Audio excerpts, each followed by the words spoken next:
So excited tonight. We're going to talk to Dystany Spurlock and find out if she can win in both NASCAR and NHRA. Bill and John here with you. And let's jump right into it. Dystany Spurlock, a rising motorsports talent.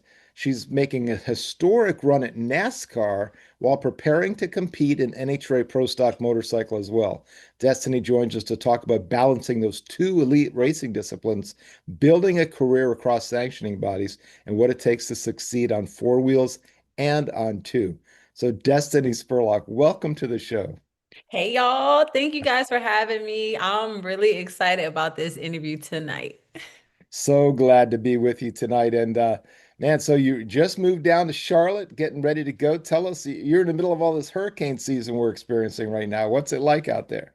Listen, we get four Destiny seasons Spurlock. in one day. It's been insane. Woke up this morning, bright, beautiful skies. Then all of a sudden, it's the rain coming, it's the thunderstorms, the lightning, and then it clears back up. I'm like, am I in Florida right now? What's happening? Yeah, But we're safe, so that's good. that's right. We'll see if we can make it through the show.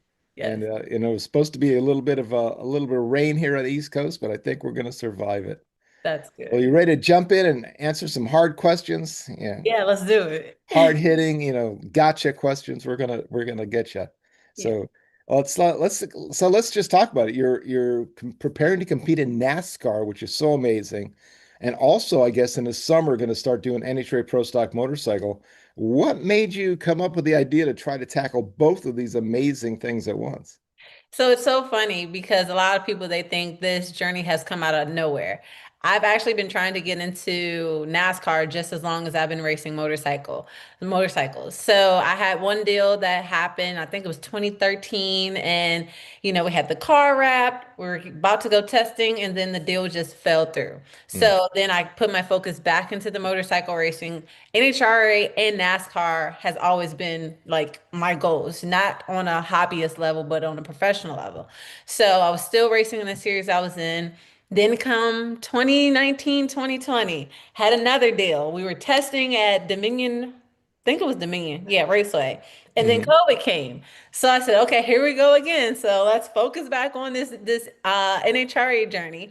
And so fast forward, Fox Tucker came on board. I met Chris Harris. He's founder, as well as Kelly Crawford. They came on board and they're like, look, we see what you're trying to do. We've been watching you for years. We know that you can do it. As soon as we can get the ability to be able to back you, we're going to do it. So last year they came on board to help me debut in NHRA, and then this year they came on board again to so we can debut in the NASCAR ARCA series. So it's been a journey for over 16 years now, but we're finally here. And I would like to say that even though it took a while to get to this point, I'm very grateful for the things that I learned throughout those years because I feel like if it would have happened earlier in my life, I wouldn't have necessarily been ready. Yeah, like I know mentally I want to do this, but yeah, where I am today, it's perfect. That's awesome. Well, so tell us a little bit about your background. Obviously, you've raced some motorcycles. How about the circle track stuff? What kind of got you started in both of those areas? So I had always wanted to get into NASCAR. So my don't mind my dog, y'all. So my poppy, which is my grandfather, he's the one who introduced me to NASCAR at an early age. We grew up 2 miles from the track, so we would hear the cars where they're racing, and I have always wanted to do it, but I never knew how because in my mind, either you're born into it or you have a huge amount of money. I had neither, so I'm like. Let me just focus on what I can do here, which is motorcycles. So that's cheaper. But I forgot the question. Well, well, both for riding motorcycles to get started and Okay. getting started in NASCAR as well, or stock cars, right? Yeah. NASCAR is the mountain. You got to get started somewhere else. Yes. So to start the motorcycle stuff, that started at 3. I used to ride on the back of the motorcycle with my parents. And as far as the circle track stuff, I started doing arena racing. I think that was 2011, if I'm not mistaken, 2012, somewhere up in there. And so those are half scale NASCARs. They're like a Oh, go-kart essentially, and they go around in an arena. So much fun. And then I also have background in Formula 4. I raced with the Skip Barber program for a year. And I did a little bit of late model testing in between, the years, but nothing that took me into being able to race in a race. But now we're here. That's so cool. So you're the Skip Barber stuff that you learn how to hit the apex, hit the, go high, go low, all the stuff that all the pros know. Yes, Formula 4, that was an experience right there. But I feel like me going through that is going to help me for when it's time to do the road courses in the NASCAR. So. Right. Yeah, that's awesome, man. Fantastic. Well, obviously, driving dynamics between a NASCAR or a stock car to get started and pro stock motorcycle couldn't be more different. What's the biggest adjustment for you mentally and physically? Have you had to really deal with that yet? Okay, let's talk about that. So motorcycles, I've been doing that so long, so I can almost do that with my eyes closed. Of course, not really, but I'm in the motions. But the car aspect of it, let's talk about the physical part of it. You have to literally go work out every day of the week, like 5 to 6 days a week. I go in there, I do stretching, I work on everything from upper body, lower body, core, neck, everything. Because when you're in that car for so long, you're working muscles you didn't even know you had. So you have to make sure your endurance, your stamina is up. I do a lot of agility work, but on top of that, I do the reaction board. What else? I do sim training, and I have to stay on top of my nutrition because when you're in the car, you can lose like 5 pounds in water weight. So Right. it's so many aspects on the car side that you have to pay attention to that you really don't so much on the motorcycle side. hmm No, it's amazing. I was actually going to talk about your prep, but thanks for bringing that up because clearly you're doing something right, and got it. But think about the difference between those grizzled old NASCAR guys. They didn't care about all this stuff, man. They just hopped in those cars and smoking cigarettes and probably popping a few beers before they did it. Yeah. Lord knows. And Yeah, then, me, no, I can't do that. I have to make sure I cross my T's and dot my I's. But it's really cool because I used to play football in middle school and high school. I did competition cheerleading, track and field, all of that. So how we used to work out for those sports is essentially the same as this. So it's not unfamiliar to me. It's just about getting back into the routine of things and getting back to it. right. So living in the gym and the porta tree or the you'll Yes. be messing with that soon enough. Yes. That's so cool. Well, and I know you're probably going to hold off till the summer before the big time NHRA, but what's race prep look like between stock cars and motorcycle racing? What's the difference there as you prepare for the race day? So I would say the prep is pretty much the same because even though you have to work out more in the car, I still worked out when I only raced motorcycles. But I just have to make sure my mental aspect is good. I do a lot of meditations. I spend a lot of time grounding myself so that way my mind is clear for when I get on the bike or inside the car. Just doing a lot of film. I watch film like crazy for the different tracks that I'm racing at. I do a lot of sim training to learn the tracks. Sometimes we get the chance to go test at those tracks that I've never been to before prior to the race, but sometimes you don't. So you have to rely on the racecraft that you learn with you and your coach or you on the sim. So it's very different. Drag racing, it's like, okay, you may have a bump in the on the left lane or something like that, but it's pretty much the same. The tracks, no, completely different. So Right. you have to just make sure you're prepared for whatever track you're going to. That's so awesome. You mentioned Sims a couple times, and because I'm an older guy, and back in the day, you would like walk the track, right? If you're doing a road race or whatever, you'd go see, oh yeah, I get how that hill's going there, and oh, I can see where I'll have to slope down this way. And even on NASCAR, right? And if sort of drag racing, you look at the track, up and down.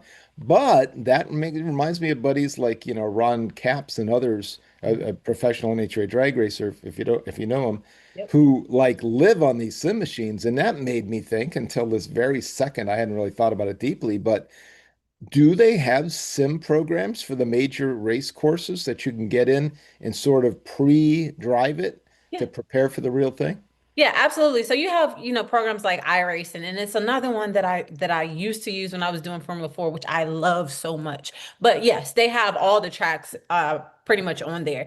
And I learned, so like I'll be racing in Hickory this weekend. On the sim, I'm like, is the track really this bumpy? They're like, yes. So then I actually went there to test and I'm like, it really is this bumpy. So the sims really give you a good feel of what the track is going to feel like and how you need to enter in the turns, what gears you need to be in and what turns and all that good stuff. But it's still nothing like being at the actual track. And we do still walk the tracks. That's Right. actually one of my favorite parts because you can see the characteristics that you wouldn't see on the sim. Right. So, so cool. Oh my gosh, that's amazing. And well, you're driving those stock cars and you're walking the tracks and doing the sims.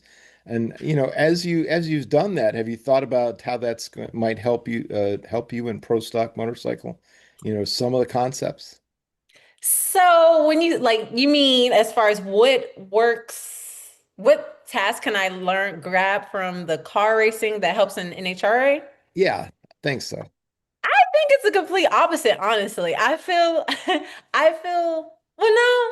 Yeah, so all the things that I learned in the car really do help me for the bike because you gotta think you're in this car for hours on end. You have to make sure you keep your mental focused in, locked in. You don't lose, focus of the course. Then you have to worry about what are the people doing in front of me, beside me. So I feel like that helps a lot for reaction because you always have to be two steps ahead. So if Mhm. you see that car getting a little loose, it's like, okay, am I gonna go high? Am I gonna go low? I'm gonna have to put on brakes. What are we gonna have to do? So I feel like with that, when I get back on the bike, reaction time should be even more amazing. Even though they were really good prior, I think we should be double O every time something. There you go. You're gonna need it for guys like Richard Gadsden and others. Tell me about it. Him and Chase. Listen, Chase, really quick. I gotta give a shout out to Chase. Because Chase, if y'all watch his reaction times, he is always in the teens. Oh my gosh, and he's always been like that, even when we raced on 460 bikes and stuff. But yeah, I'm gonna have to tighten up on that. Well, Pro Stock Bike is well, first of all, let's just say, folks, we're here with Dystany Spurlock, having a great time. Like the channel, share this, let your friends know she's here with us live. Of course, we'll have it recorded, but it won't be half as much fun as being here with us. And get your questions and comments ready. John is going to bring up the Q&A chat with the chat bleachers here right about 8:30 Eastern time. So, Destiny, pro stock motorcycle, obviously one of the most technical categories in the NHRA. Have you had to deal with any of the technology there, and what's the learning curve been like for that? So in the series that I used to race in, which is XDA, right? I used to race in a bunch of classes. You had super stock, you had real street, 460 index. It's a bunch of them. But I got the chance to learn a lot of the technical side on that, such as reading the data, like reading the graphs, getting the weather from the DA to the humidity, all that stuff. So I learned that early on over there. So it really translated exactly into the same thing for NHRA Pro Stock. It's not really different at all, at all, because weather plays a huge factor in what the bike's gonna do. If it can't breathe, okay, what do we need to do? Do we need to put more gear on it? Okay, we put more gear on it. Is the track gonna hold it? All those different things. So I'm glad I got a chance to learn that before. And a lot of people, they really don't care about that. They just like, I'm the racer and that's it. But me, I want to learn the ins and outs on and off the bike. That way, when I am on the bike and when I'm going down, I can talk back to my crew chief or my team to let them know, hey, I think this can be tightened up. This shift point sounds off, or whatever it is. So yeah, that That's makes me perfect. excited. Well, I love you mentioned XDA. I know some of those guys. In fact, I've known those guys since they were about 12. 'Cause I Really? used to I used to announce at Bud's Creek, which is about 12 miles over my shoulder here. Yeah. And so so That's yeah. hilarious. Yeah, Jason is and Royce and Chris, of course, they're amazing. Yeah, love them. I've known them since, well, whenever Royce bought the track in 90, I had already been working there for Todd Mack and Larry Clayton. And so that I started announcing for him, did about 15 solid years. And then my kids got old and we wanted to go do other things on the weekend, but but I Yeah, still, my heart's with Bud's Creek. that's I right. know. I love Buzz Creek too. So Very cool. Well, so, we've been close, yeah, we've been miles away at times without meeting. So it's great. that's it. Well, you're building a career in two very competitive arenas. We talked about this a little bit earlier, and early on you gave a couple of shout outs, but how do you manage sponsor expectations and branding across both platforms? So for me, I was taught before I even got knee deep into drag racing. He's like a family friend. He was my manager at the time. He still helps to this day. His name is Darrell. Darrell told me I was like 17. He said, learn the business. Learn the business before you get in the business. And so I really took that to heart. So as far as keeping up with sponsors' expectations, you want to make sure you learn who it is that wants to sponsor you. Because if they're not aligned with your brand or aligned with what you see for yourself, it's not really gonna work. You can fake it for a little bit, but to be able to be the true authentic you and for it to come across on all social media platforms and even in person, it needs to align with what it is that you do and you believe in it. So like for me, for example, Fox Teca, when they came on board, they were literally the missing piece to the puzzle for me. I loved how they showed up in their social platforms. I love how they showed up for their events. Everything is beautiful, but not only that, the message that they send. They love to do things in the community. They love to help kids learn about tech, about motorsports, all of the things. So I'm like, this is a match made in heaven. So how do I keep up with it? It they just tell me be me. And I love it because I'm me and it works for them. The content that we put out is authentic, so it's perfect. Sounds good. I think that's a winning combination. Tell us a little bit more about Fox Tech, though. What do they actually do? Is it a tech company or So social media?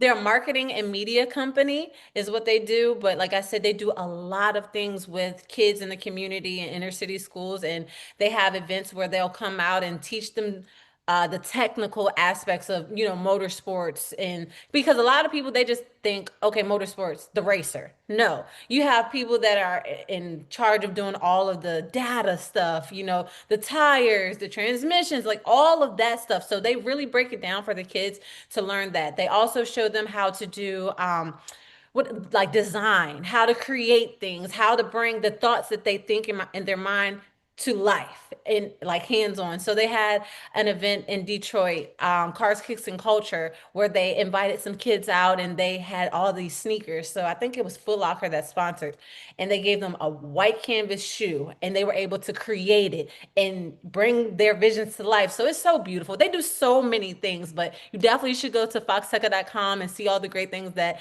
they have going on for this year outside of my motorcycle stuff. They do way more than that.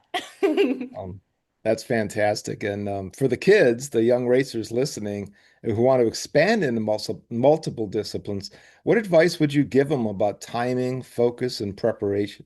Okay, throw timing out the window. Because I know a lot of times we want to do the big things now. We want to get into it now. Oh, I can do it. Oh, I can do it. That's great. But in reality, it's going to take time. There are things that you're going to need to learn that you may not have thought about in the beginning. But as you get into the process, you're going to start to understand, like I said, learning the business before you get into the business. You need to know the back end stuff, such as how do I brand myself? What does that look like? What do I want my message to come across to the viewers that are looking at me? It's endless. Don't put a time on it, but also believe in yourself and surround yourself with people that truly believe in you, that truly cheer for you, because you'll have people that'll come along that just want to be there for the spotlight. But are they really for you? So just make sure you know everything you can about whatever side it is that you want to go into and hit it hard, lock in, and do your thing. I love it. That's great. And speaking about those folks, I do want to ask you this. It's kind of off track, but you're obviously a woman in a couple of formerly male-dominated sports. Of course, I'm an older guy, so Yeah. I mean, Shirley Muldowney and others, broke through those barriers in the early 70s, late 60s. But, how have you been? I mean, I know the Budds Creek crowd, so I know you're down with everybody there. I mean, I don't imagine there's been any challenge, but please let me know. But on the stock car side, that one, I wonder how have you been received by fellow racers and guys like having to line up next to you and compete? So this thus far, it's funny. No one says anything. They just look.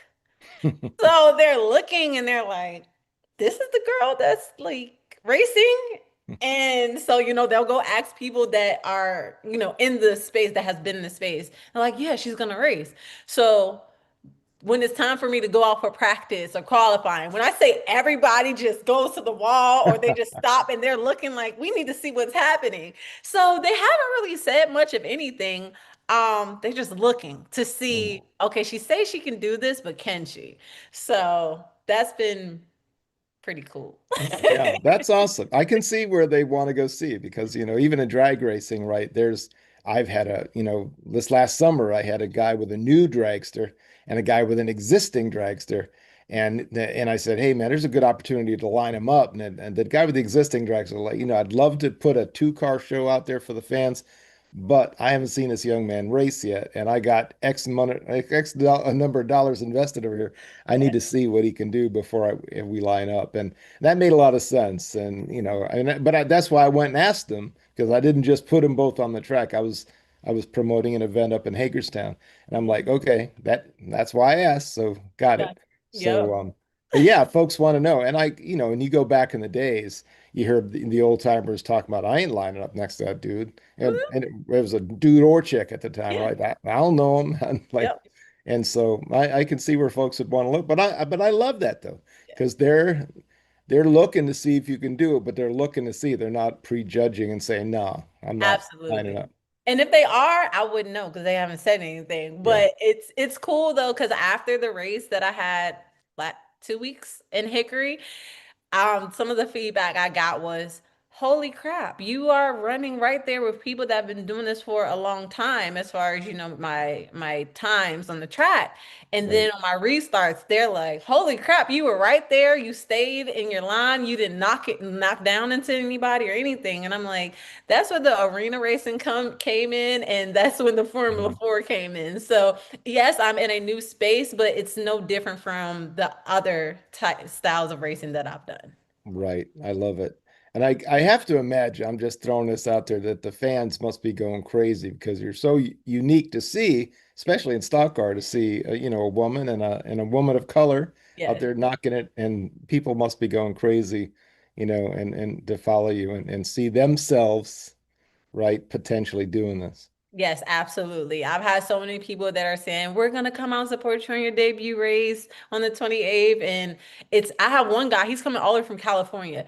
He sent Wow. me a message. He's like, hey, I need the information for where I need to get the tickets. I'm coming to support you. And I'm just like, this is awesome. But this is what it's about because there's not a lot of, people that look like me in this space. And I do a lot of inner city school volunteering with the motorcycle. I haven't done anything with the car yet, but the kids, they're looking at me. They're like, wait, you're a girl. I'm like, yeah. They're like, but you race? I'm like, yes. They said, I didn't even know that was a thing. I didn't know girls can do that. So I want to I'm excited to get out here because then it gives them something else to see to know that they can do something different too. So, Right. Amazing. 2026, guys. We're hearing that from the kids. We have to do better. It's been 50 years since we've been fighting these battles, right? Not me. I witnessed them. yes, that's Uh, right. well, you mentioned your sponsors and stuff, but tell me, been the biggest influence or mentor in your career, both on both sides, motorcycles and stock cars so far? So I love when I get this question because I can't say that it's anyone in motorsports specifically. I have to always give this honor to my mom because at 4 years old, my mom's always told me, Destiny, if it's something you want to do, do it. Never be that kid that sat in the back of the classroom and saying, dang, I wish I would have raised my hand to volunteer, or, oh, I wanted to try that, but I was too scared. So my mom has just imprinted in me. You can do anything. If you like something, just try it, and we can see if you really do like it or no, it's not for you. So Every time I throw my leg across that bike, every time I get in that car, it's for my mom because without her telling me that, who knows, I may not be here. But she's always instilled in me, just try it and see if you like it and if you can do it. Awesome. Well, that's so great. My next question had to do with physical conditioning, but you already talked about that. You tearing it up in the gym, and that's now you're making me want to do more than my treadmill. But Yes, yes, yes. But we can still talk on that really quick too, because yeah, let's do it. I have to stress the stamina part. Y'all, it is so much work to be in that car and just stay focused because a lot of people they're like, oh, you're just turning left. No, it's uh-oh. Hold on. Sorry, Okay. what happened? Where we go? Where we go? We still see you. Can you hear us? I can. It's my little brother. He's calling me. Landon, I have to call you back, okay? I'm doing an interview. Okay. I'm so sorry, Hi, y'all. Landon. We're all My little everybody brother, say he's hi. 7 and he's so worried about me with this storm. But Bless his sorry. heart. That's awesome. Well, good. Hey, this is live radio, folks. This is great. We have had worse things happen, believe me. We have had complete failures that we'd had to reboot from, but I love it. But yeah, it's just a lot of people, like I said, a lot of people think you're just turning left. No, it's your muscles have to be up to par because you can meet failure really quick, mentally and physically. So like I said, in another interview, I try to work myself to failure every day when I'm in the gym because it's just gonna make it that much better for me when I'm in the car. So. oh, good. Man, we're getting a workout routine here as well. And so, and your nutrition, right? Tell us a little bit about that. I mean, you let's go down that road. What is your what's your stack? So I have to eat and drink a lot of protein and I have to carb up. So they say, well, my team has told me to start carving up on Wednesdays. So eat as pasta and a bunch of red meat and whatever I can get to get the carbs in me because it's definitely going to help when it comes time for race day. But me on a normal, I eat whatever my little heart desires because it doesn't stick. I almost have to force eat. So I eat a lot of sweet potatoes because they're really good for me, but they also help me for when I have to race. Yeah, I Yeah, all the junk food. Like there you not really, but I just eat whatever my little heart desires, chicken, beef, ribs, all that. But I also make sure I get a lot of veggie intake too, because you definitely need that. You have to stay hydrated. I try to drink a gallon of water a day, a lot of ginger, limes, things like that. So fantastic. Well, you had the crowd until you said nothing sticks. Now they all hate you, but that's it doesn't. but you have to work super hard, Yeah, to make that happen. Well, absolutely. let's ask one more question, and we'll go to the to chat bleachers out there. So named by a former, also a woman, world champion pro mod racer, Dina Parisi. She calls them the chat bleachers, so we stole that term, but we always credit her.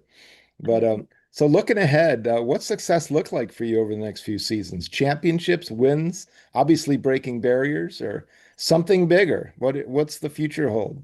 Of course, I want to win. I want to win a Wally. I want to hold it on TV like, yes, we did it, of course. But if nothing else, I would love to finish, in about 2 finals or so, place in 2 finals. I can't say championship because I'm not racing a full season in NHRA, so that's unrealistic. But I'll definitely like to win a few and be in a few finals. On the NASCAR side, definitely top 10 finishes, top 5 finishes. I want to, by the end of the year, hopefully I'm getting consistent enough to be able to be in top 5. Um, but I would love to win an ARCA race this year. I know that sounds crazy. I'm new to the sport, but I feel like with hard work and dedication, a great team behind you, you can make it happen. So, and also shout out to Carl Long, MBM over there. And that's my team. And Phil Horton, which is my trainer, and Bree at ATC. They're the ones that make sure we stay nice and strong. So, Nice job, guys. Congrats. so So we shall see. that's awesome. So ARCA, because that's right. Yes, NASCAR. It's got several. right, sub-series. And I think we should probably mention that. You're not going right to the Dale Earnhardts and those guys. You're or formerly, obviously. But ARCA, is that the series that you're interested in? Yeah, so ARCA, I'll be doing well, let's back up. You pretty much start at late models. So that's what I'm doing right now. I'm doing some late model races. This will be my second one this weekend at Hickory Motor Speedway. Yeah. Um, and We've then all I'll make, got Google. yeah. And then I'll debut in the ARCA series, the ARCA Menard series, the National Series. Well, this is the ARCA East race, but I'll be doing some National ARCA series as well, races in that. And then my goal at the ARCA is, of course, the O'Reilly series, which is the step right above ARCA, but right under the Cup series. Hmm. I would love to debut in that maybe next year. And then 2028, I would love to be in Cup Series. But of course, it takes time. There's a lot of learning. You definitely need a lot of partnerships, sponsorships to get to that point, but it's baby steps right now. I love it. Well, let's go to those chat bleachers. And John, who is out there and what they have to say for Destiny? Well, we got a real nice crowd tonight, and we're really enjoying your interview, Destiny. You're doing great with us. And Rob McCabe had a few posts. He said, I just shared the stream to Facebook, and I also posted the stream link to X. He said, I had to do the retweets of all entries I just made and edited on the drag list, so it made sense to share the feed there too.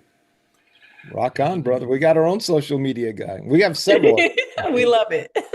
He also said Dystany has a great personality that would definitely get over in NHRA or any racing world. Oh, He said, hopefully she'll be joining the NHRA tour soon. yeah. He said, we need more like her to get the sponsorships, to get to do more like her on the tour, to be, okay, I'm sorry, repeating what I just said, to be able to get the chances to show what they can do on the full or close to full-time schedule. Mhm. Absolutely. So you're really making a huge impression on us. I hope NHRA is listening. Yes. Well, thank you. Yeah, when we did the whole entire schedule, it's impossible for me to race the full season because of the NASCAR stuff. So the max amount of races that we could have done is 7. Mhm. Right. Well, that's I guess that's a nice problem to have. Yeah, I'll take that one. Destiny, do you know which events you plan to attend so far? Not as of yet. I mean, we have the schedule, but we haven't released it yet because we're still trying to nail down which races I'll be doing in ARCA because I'm still in the approval process per se.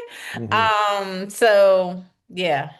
We know Gotcha. what we want to do. We don't know if it's going to be able to happen yet still. Right. Well, we got people worrying about how do they do NHRA versus IHRA versus PDRA versus XDA, right? Right. You're bringing two different types of racing together to make it even worse. Yeah, it's insane, but I love it. I Well, bet. Yeah, yeah. Keep it going. What else is going on, John? I had a couple of comments and a question as well. I just noted that you're a real live wire. Can you tell us about your Formula One experience? Oh, so that was Formula 4. So that was with Skip Barber. So you have Formula 4, Formula 3, Formula 2, Formula 1. And it was so funny. I was at the PRI show. And they had the cars out there, and I jokingly said out loud, I was like, I would love to race one of these. Literally 2 weeks later, they sent me an email and they were like, hey, would you be interested in racing in our Formula 4 series? Wow. Like, did y'all have a microphone in y'all car or something? So I was like, sure. Then I got the chance to go down there, do like a track day for one of their classes, and they said I did exceptionally well, and they wanted to bring me on to the series. So I got a chance to race that. I do not remember any of my stats from that because that was a while ago. But I did pretty well. I think out of 15 races. I finished ninth or something for the total year. Nice. And these are people like they had years of experience, tons of seat time, sim time, all that. I had none of that. Once I got to the track, I was learning at the track. So I think I did pretty well. That's great. Whatever. Skip Barber, actually, one of the great racing schools, out there. But like with Bob Bondurant and others. But yeah, Hmm. but if you really want to race, you're going with Skip Barber and you're getting that seat time. Yes, for sure. Skip Amazing. Barber's awesome. Well, when I was making your graphic, I really loved that Formula One car. I thought that was an awesome car. And Thank you. yeah, that was really cool. And I have a question. What does the 333 necklace stand for? Okay, so 333 has two different meanings. So, well, three different meanings. So, my birthday is in March, so that's the third month. On the 30th day, which is another three. I was born in the year 1992. So, if you add 1 plus 9 plus 2 equals 21. So, if you break that down, 2 plus 1 is 3. So, that's my 333 there. And then it's also the Holy Trinity, the Father, the Son, and the Holy Spirit. And then the third thing is, I've always liked the number three since I was little because my poppy's favorite racer was Dale Earnhardt. So, yeah, that's where the three comes from. Nice. I love it. Thank you, John. We wouldn't have got that otherwise. Wasn't in my list, but I love it. Yeah. Yeah. Well, we're caught up on the chat board for the moment, y'all. Oh yeah, I told you, Destiny. Everybody just likes chatting with everybody else out there. They're having a good time. But thank you, John. Appreciate it. And thanks, guys, in the chat bleachers. I hope you're enjoying. Well, let's talk about let's do a story. Do you have one story you can tell us that most fans have never heard before? A Take it story, anywhere you want to go. a story that most fans have never heard before. I don't know about that one. Well, well, I can give you while we're doing that, let's talk about some shout outs. You already did a couple. So sponsors, friends, family, who's out there helping you get here? First and foremost, God, I'm nothing without him. My beautiful ancestors that came before me, my parents, my mom, my dad, my grandfather, my grandmother, my sisters, my brothers, my dad, then my team at Fox Tech, Chris and Kelly. Then we have Carl Long at MBM. We have Phil Horton at ATC. And anybody, Darrell, anybody else, my best friend, anybody else that just has been here along with me for these 16, 17 years that didn't allow me to give up on the days when it was hard or whatever that looked like. I thank you guys so much because y'all are truly my village and a part of this journey. So, I yeah. love it. Thank you. And let's ask, where can folks find you online or follow along with the Destiny Spurlock adventure? On all platforms from LinkedIn to Facebook to YouTube to Instagram to X, everything is Dystany Spurlock, and that's Dystany Spurlock. Gotcha. Okay, final chance for a question. Something crazy that happened on the way to the track, at the sponsors. It's nothing that's coming to me right now. Y'all, I barely remember what I did yesterday, and you want me to go back into the Rolodex? No, I'm sure I've had some crazy things to happen, but I just deal with it at the moment and then I keep the ball rolling and focus in. I really wish I could think of something, y'all, but I can't. Well, here's what we'll do. We'll bring you back. Let's Yes. get a couple races done and see how things go, and then we'll bring you back for a report. How's that sound? That sounds perfect. I love that. Well, Destiny Spurlock, you are a delight. So much fun to talk with you tonight, and I really wish you all the best in both series. Look forward to seeing you somewhere down the road, and have a fabulous, fabulous 2026. Awesome. I appreciate it. Thank you all so much for having me. Y'all were so much fun. Like, this made my entire day. So make sure you guys stay safe and best of luck to you on your journey with your show. Thank you. Ladies and gentlemen, Destiny Spurlock, stock car racing, and soon to be NHRA Pro Stock Motorcycle. See you later. All right, saying farewell to Destiny. Wow, she was amazing, John. Let me turn it over to my partner, John Bockelman, for this week's JB's Take and the Racer of the Week. John, go for it, my friend. Thanks, VP. My pick for races of the week are Diana and Dana Casto from Sandyville, West Virginia. Their quick draw 64 Falcon is a fantastic hot rod, competing in the Southeast Gassers Association. Diana sent me some great information about their racing, and I'm proud to feature them tonight. 2020 was their first racing season, with the first ever pass being at Steel in Motion at Union Dragway in Union, South Carolina.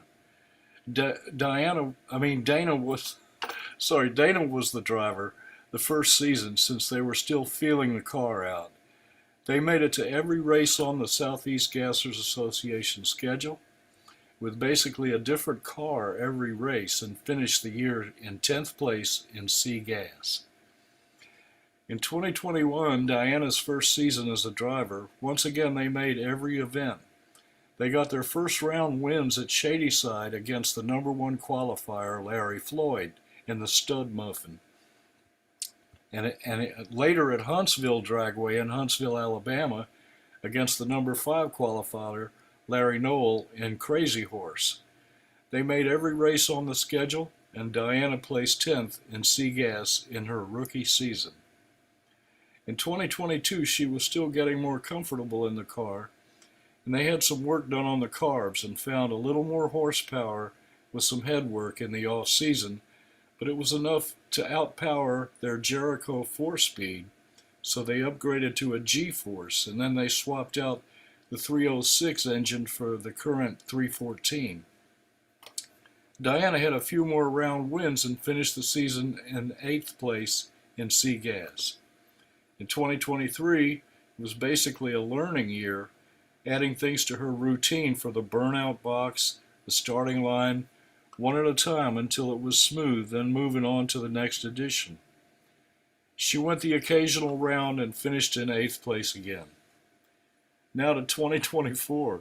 New carbs, new customized everywhere carbs, from their first sponsor Velocity Racing carbs in Pass Christian, Mississippi. Things were finally falling into place, sort of. Diana was winning more rounds, making a little more power, and getting more and more in tune with the Falcon. And they were starting to tune the car itself more, upgraded to double adjustable shocks, lowered the car itself by 4+ inches, and that move paid off. They took a chance on an intake that didn't work out for them, and that was the factor that kept them out of the top 5.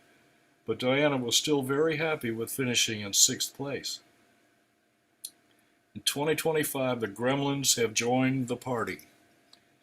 Being one of the lower-powered cars up till this point had worked in their favor as far as mechanical failures, gremlins, and the like, but the little bits of horsepower they were finding with minor upgrades, they found weak links, and it seemed as if they were gaining momentum again, there would be another issue, which she knows is how this whole race thing goes, and she believes everything happens for a reason and at the right time, and I agree with that, and we are not meant to question. Diana looked at it as a challenge to see just how bad she wanted to continue racing, how stubborn she was, and how much she wanted to prove the haters wrong. They were on a top 5 run.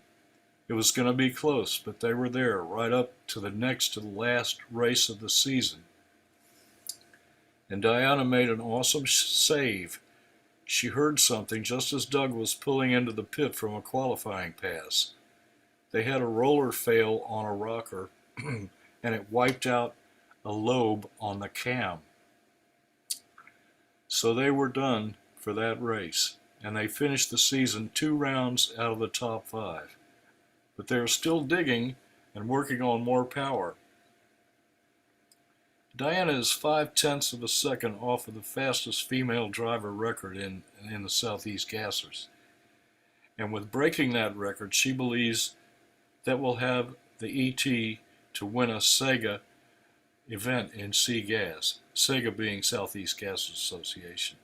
Notable accomplishments are still being at this race thing after 6 seasons, getting ready to start the 7th as a husband and wife, low-budget team, still just as determined to make this the best season yet for them. Making it to the semifinals in the last 2 seasons and cutting a 001 light against the number 1 qualifier in the last semis. Being the slowest car in C-Gas and putting the fastest car on the trailer. The car specs are it's a 1964 Ford Falcon two-door sedan, 314 small block Ford, two 780 CFM custom velocity racing carbs, a YN tunnel ram, Ford Z304 racing heads, titanium valves, T&D shaft rockers, BAM lifters, cam motion cam, a Dart SHP block, Bryant billet crank, MGP rods, diamond pistons, Melling oil pump, Canton oil pan, advanced clutches, the 9-inch single centered iron clutch, aluminum scalloped flywheel, G-Force G101A 4-speed transmission. The driveline specialties drive shaft, a 9-inch Ford rear end, 650 rear gear, Moser 35 spline axles, Sandhuff double adjustable shocks, Jegs ladder bars, custom Halibran wheels with 29 by 10 by 5 Mickey Thompson ET drag slicks on the back, and Coker Pro Tracks on the front. Diana said she cannot say thank you enough to, first of all, God for keeping her safe while she's driving and racing, and keeping them safe through all of the travels they have had through all of this. Her husband Dana for creating this monster and being its biggest fan. Her dad up in heaven for always telling her you can't do this and feeding her stubborn streak. She thanks Hemi Adkins of Adkins Racing and Head Service. He's the coach, mentor, super stock genius, and friend Robbie Myrick of G-Force South, transmission guru, Velocity Racing Carbs, Mike Ladner and the whole family, Quayne Stott for the phone call that started it all, Larry Conway for giving the Falcon its personality and bringing the Gus to life for the whole world to see. And in my opinion, it's one of the most beautiful hot rods I've ever seen. That paint job just really knocked me out when I saw it. She thanks her older brother Don, living his best hot rod life vicariously through his little sister. She thanks Leslie Horn, TJ York, Chad Smith, Jimmy Martin, Stanley Rohr Jr., Mike Birch, Danny Casto, her father-in-law, Ben Randolph, Ken Shaw, Mary Beth Haynes, her backup girl, who she trusts this girl with her life, literally. And last but not least, Tom White, the launch coordinator and water box extraordinaire. He is Diana's sounding board, her laugh when she gets lost, when hers gets lost, her guy behind the Falcon, and so many others for helping them along the way. And she thanks their fans, friends, and followers, the ones who came to watch them at the track, who encourage and support them on social media from all over the world. She says, thank you. We love you all. Diana told me, she said, I hate technology. This is why I drive a 60-plus-year-old race car with no electronics or driver's aids. I don't have to fight updates for 2 hours while I try to complete the task at hand. Well, Diana, you sent an extraordinary story. It's been great getting to know y'all and to be y'all's friend. We wish you and Dana good luck, safe racing, and the best of times in the future. Everybody stay safe and well. You are the most important part of this show, and we love you all. It's a great way to spend an hour together on a Monday night. We'll see you all next time. Happy St. Patrick's Day tomorrow. God bless America. Back to you, BP. Thank you, John. Yeah, that's right. Hey, Aaron Go Bra, everybody. Have a great day tomorrow. And I got a smidge of Irish way back in me, but uh, but I got it there nonetheless. And of course, everybody's a little Irish tomorrow. I have Um, Irish relatives, and they really have quite a celebration on that day. yeah. Well, I mean, I'm going to use every bit of it. I'm not going to drink to my percentage. I'm going to drink above, probably. Actually, I do have a networking event downtown tomorrow in the great American Prime restaurant in McLean, Virginia. So looking forward to seeing some of my DC friends there from my day job. But what a fantastic show tonight, John, and what a great race for the week, Diana and Dana.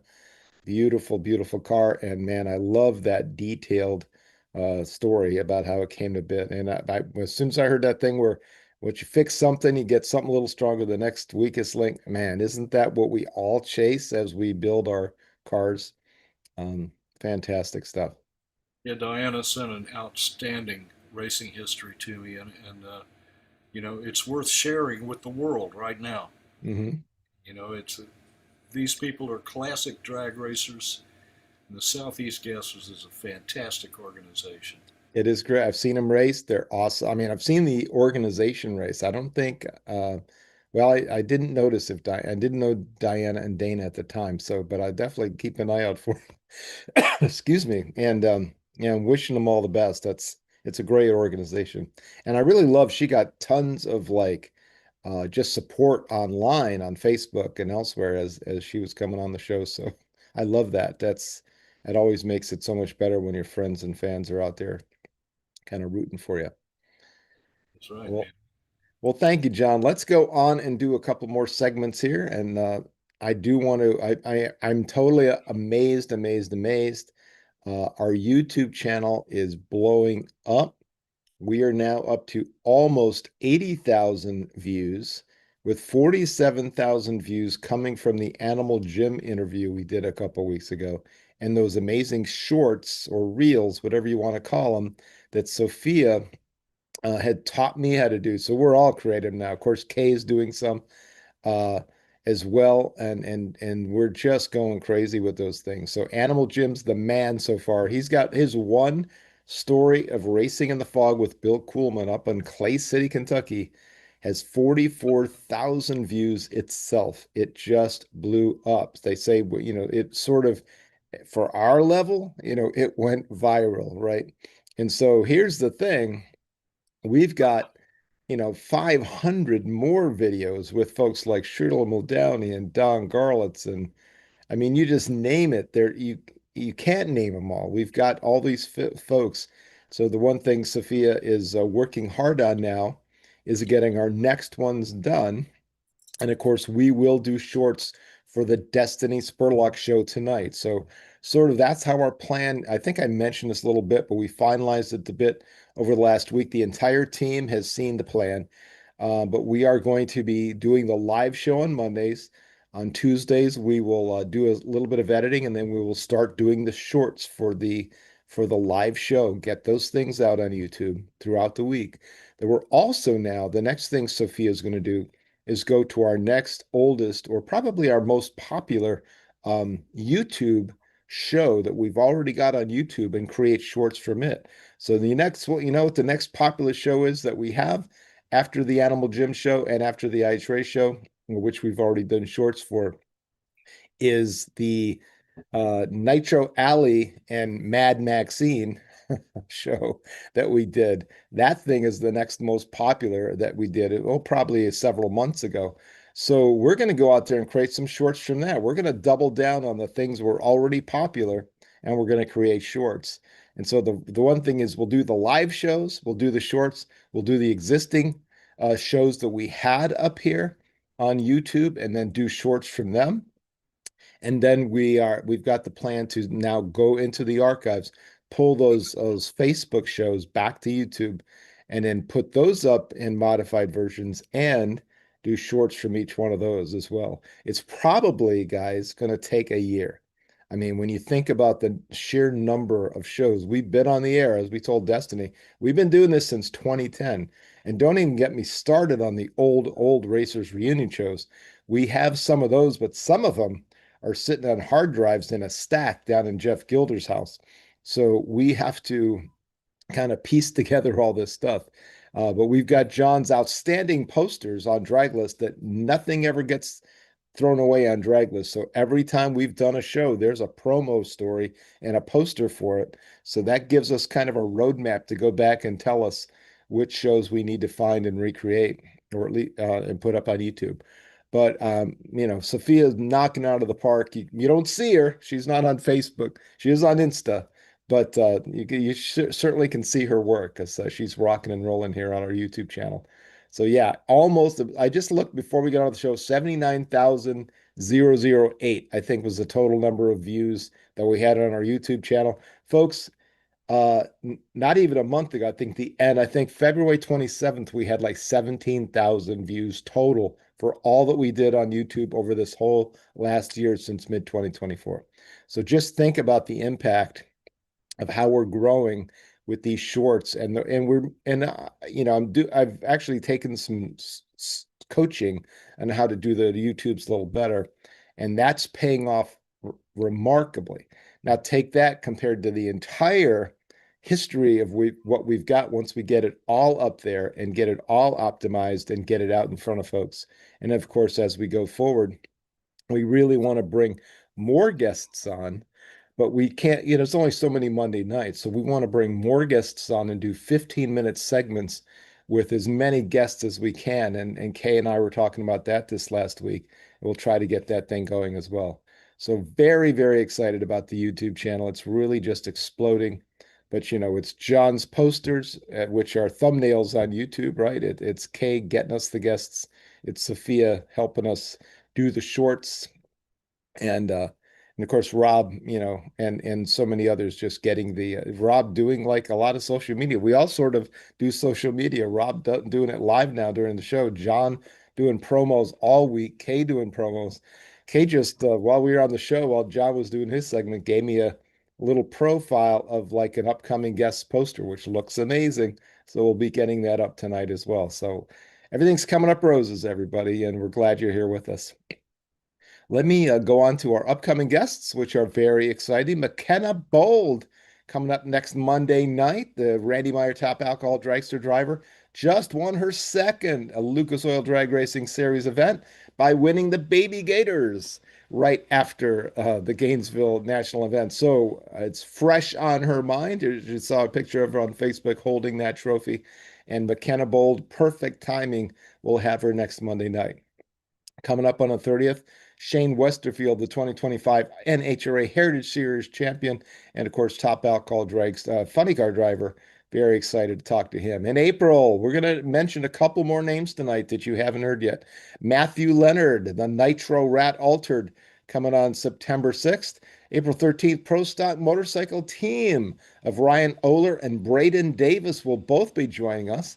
On April 20th, Liz Leggett, the classy chick from the Drags and the Salt Flats. I love Liz. She's one of our best pals, and you're going to go crazy when you meet her. She's just one of the coolest people you ever want to meet. Announcing now for the first time, and John, I'll get you all these names. Chris Miner, the son of the great Larry Miner, who we've had on the show before. We're going to find out what Chris has got going on. A lot of great sand drags, which is where Larry Miner came from. And we're gonna get the lowdown on how they do it in the sand and everything else that Chris Miner is going to be doing. That's April 27th. Going into May, announcing again here for the first time, Mike Peck, the Instigator Funny Car winner of the March meet. Mike Peck will be joining us on May 4th. What a great get from Miss K. On the 11th, Butch Hill from the Nostalgia Drag Racing League. And on the 18th, one of the best PR guys in the sport and the guy that knows all kinds of inside dope on what's going on, Elon Werner. Elon has been the top PR guy for some of the top professional racing teams. I'm thinking like 20 years. We'll have to ask him, but I know we've chatted for decades.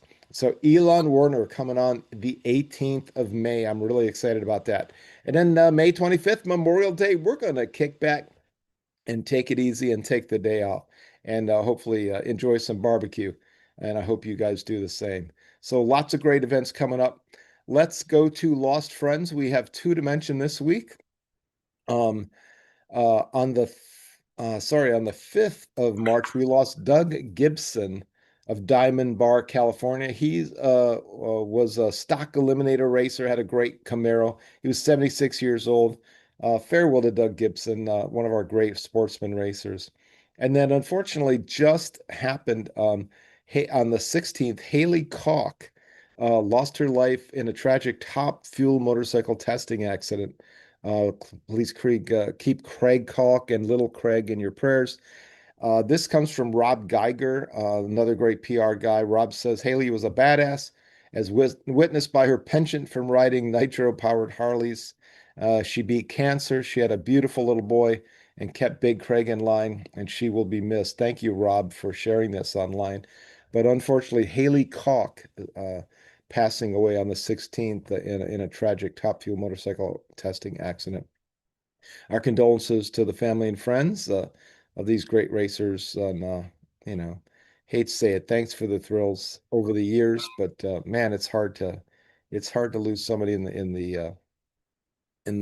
when they're young and with a young family.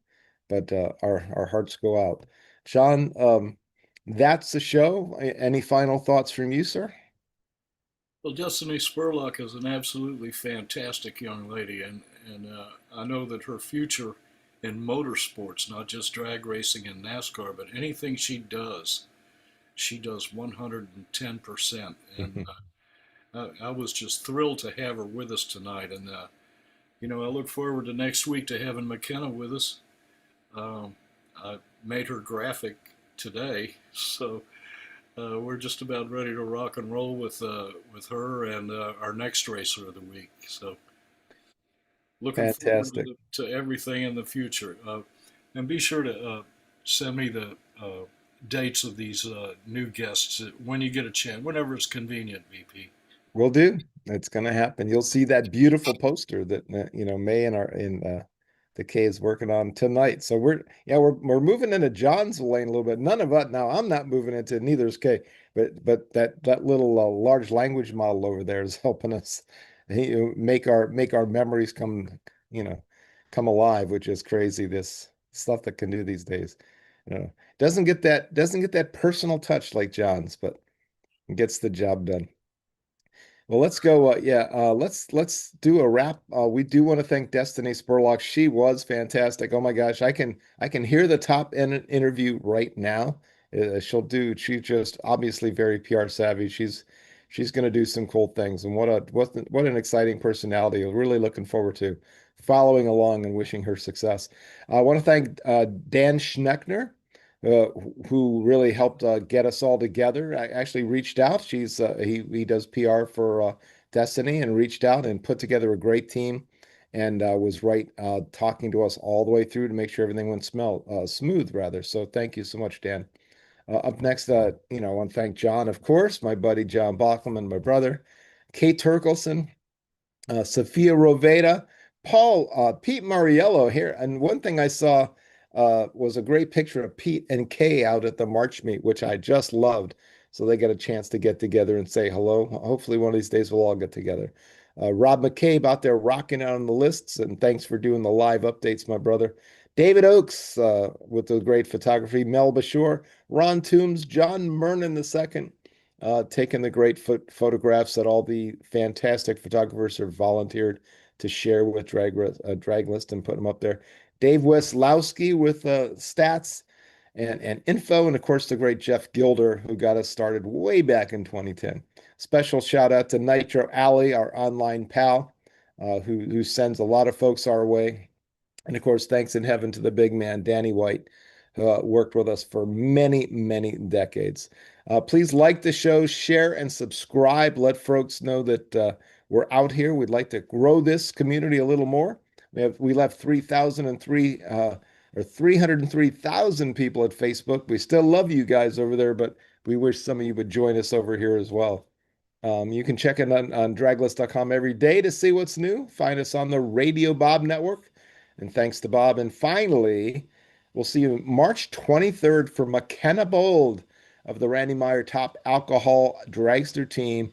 Find out how she won the Baby Gators and how she plans to win the whole thing this year. She's putting her money where her mouth is. She said early in the season, I plan to go out there and compete for this thing. And hey, she's 1-0 so far. So looking forward to talking to McKenna. Until then, it's been so much fun hanging out with you folks. Have an awesome week. If you're here on the East Coast, stay warm and dry. It's a little bit of rainy out there, a little hurricaney, but hopefully not too bad where you are. And we will catch you next Monday night. Have